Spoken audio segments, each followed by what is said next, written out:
This is a newsX exclusive for the first time on national TV, at least on English TV, English News TV. Rajiv killer Nalini has spoken out. She has appealed to the Tamil Nadu Chief Minister J. Jayalalitha to release her and the 6 other convicts who are serving life terms for the conspiracy to murder the former Prime Minister.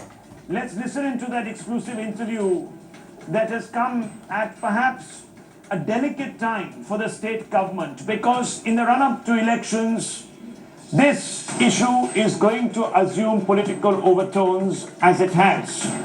Can J. Jayalalitha look away legitimately under the law from this appeal? That's the fundamental question. Here's the interview, and we'll ask it of Dr. Subramaniam Swamy in just a few moments after that. என்ன நீங்க இப்ப எதிர்பார்க்கறீங்க? இவ்வளவு வருஷம் சிறையில இருந்திருக்கீங்க. இப்போ what are you expecting now? 25 வருஷம் நாங்க முடிச்சிருக்கோம் இல்லையா? 7 பேரையும் விடுதலை செய்யறோம் முதலமைச்சர் அம்மான்னு சொல்லிட்டு தான் நாங்க எதிர்பார்க்கிறோம். கண்டிப்பா செய்வாங்கன்ற நம்பிக்கையோடயே நாங்க வாழ்றோம். உங்களுக்கு இப்ப என்ன வழி இருக்குன்னு நினைக்கிறீங்க? திரும்ப நாங்க போயிட்டு உயர்நீதிமன்ற கதவுகளையும் உச்சநீதிமன்ற கதவுகளையும் தான் தட்ட வேண்டியிருக்கு. சில அரசியல் கட்சிகள் கூடாது அப்படின்னு எதிர்க்கிறாங்க. காங்கிரஸ் மாதிரி கட்சிகள் உங்களை அரசியல் தலைவர்கள் சந்திக்கிறதே தவறு சொல்றாங்க.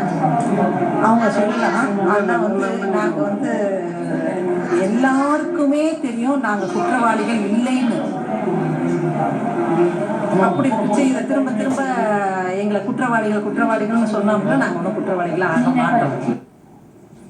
The Supreme Court has rejected, says Nalini, but I'm sure there are ways out. The DMK, the AIDMK all say that the state government is well within its rights actually to give or at least write off the rest of the sentence. Is this actually a fact? Dr. Subramaniam Swamy joins us today really in the capacity of a lawyer, a senior lawyer. And I'm asking you, Dr. Swamy, is it possible after the Supreme Court has shut the door for the state governments to act?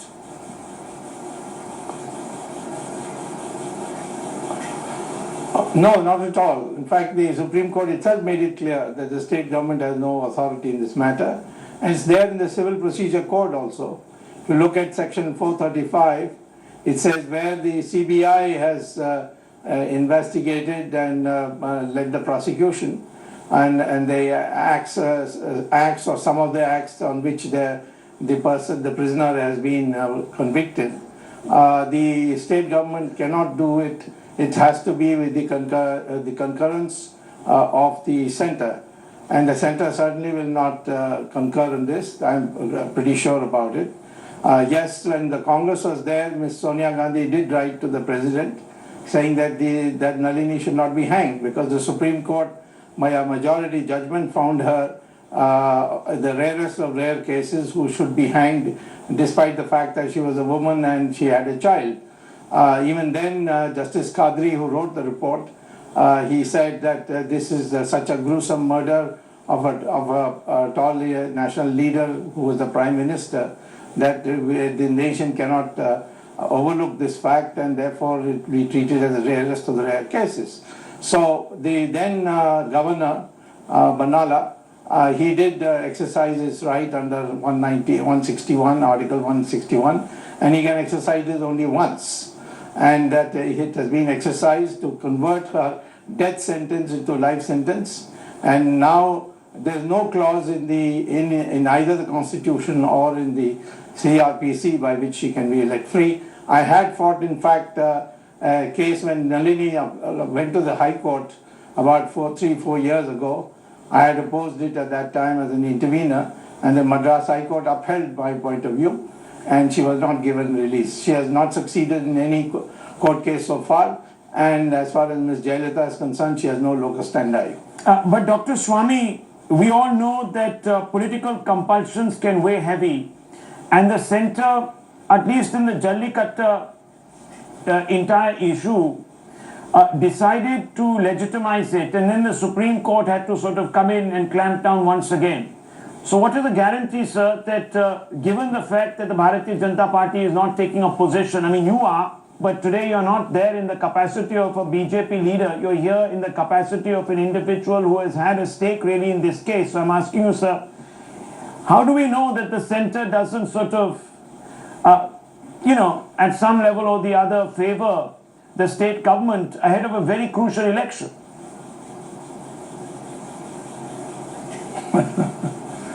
Well, you see, two things. First of all, it is wrong to say that the public of Tamil Nadu wants her to be released, and this is the issue. In fact, this was tested long years ago when Chandrasekhar was Prime Minister and Rajiv Gandhi was still alive. And we dismissed the DMK government for assisting the LTTE, of which Nalini is of course a member.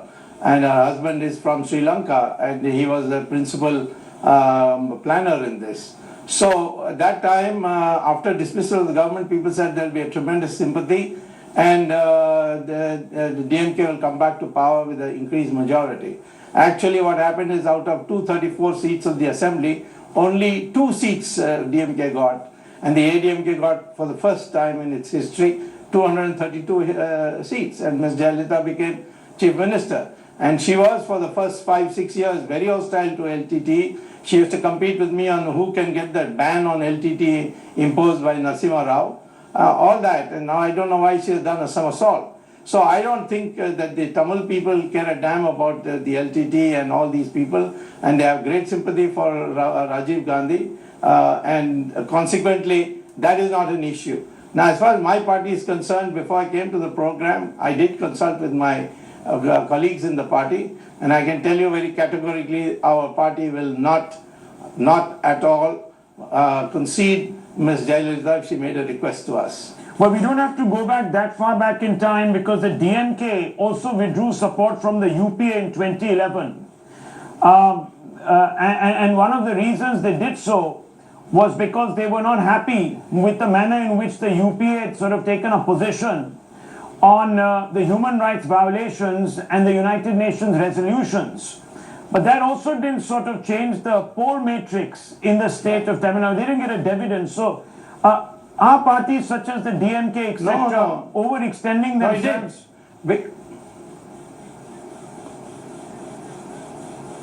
No, see, it did. Because in 2011, as a consequence, Ms. Jayalalitha came to power. Yes. And the DMK was ousted from power. So it's not correct to say that it had no impact. Of course it had impact. It is the Congress which dumped them because of the 2G, and then they went back to the earlier on in the 90s they said that Karunanidhi was complicit in the murder of Rajiv Gandhi, and then they dropped it at that time. But in 2011 this was not the issue. The issue was 2G. Okay, the issue was 2G. So I'm asking you, Dr. Subramanian Swamy, unless the center, just to clarify, unless the center comes in and concurs with the state government of Tamil Nadu, Nalini and the 6 others can't walk free. Yes. Absolutely. And that's in the Supreme Court judgment. It is also in the CRPC in section 435. Thank you, Dr. Swamy, for joining us this evening. I don't want to take up more of your time. I know you're pressed for it, and you've agreed to join us under great time pressure. We'll take a short break. On the Insight, we're going to evaluate, therefore, the entire decision by certain political parties, some of them allied to the DMK and other fronts, to line up and celebrate Nalini as she came out on parole for one day. They made a beeline for her. They all want to stand and be photographed with her. They're sending a message out. Politics is undermining national security.